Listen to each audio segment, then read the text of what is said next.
काय फायदा झाला 21 दिवस उपोषण करून? शेवटी 22व्या दिवशी पोलीस प्रशासन पांढऱ्या कपड्यात गुंडाळून उचलून घेऊनच गेले. 21 दिवस उपोषण आणि सरकारकडे वेळ नव्हता. पण 22व्या दिवशी सकाळी 7 वाजता शेकडो पोलीस मात्र वेळेवर पोहोचले आणि जंतर मंतरवर उपोषण करणाऱ्या सोनम वांगचुक यांना पोलिसांनी पांढऱ्या कपड्यात गुंडाळून जबरदस्तीने रुग्णालयात हलवलं. आंदोलकांचं सुद्धा सारखं म्हणणं होतं ही जबरदस्ती होती.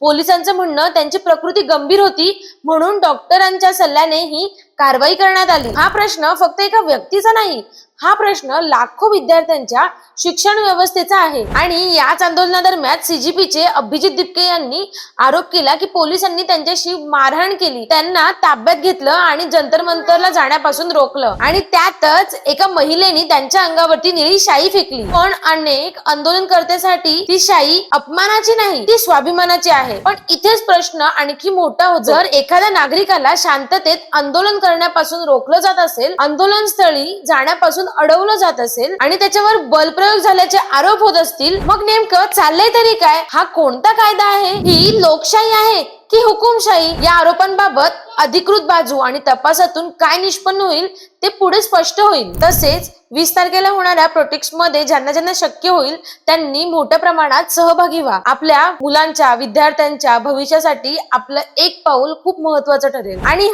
ज्या महिलेनी अभिजित दिपकेंच्या चेहऱ्यावरती निळी शाई फेकली त्यांना मानाचा जयभीम. ह्या विषयावर अजून अपडेट जाणून घेण्यासाठी एक कटिंग मराठीला आत्ताच सबस्क्राईब करा.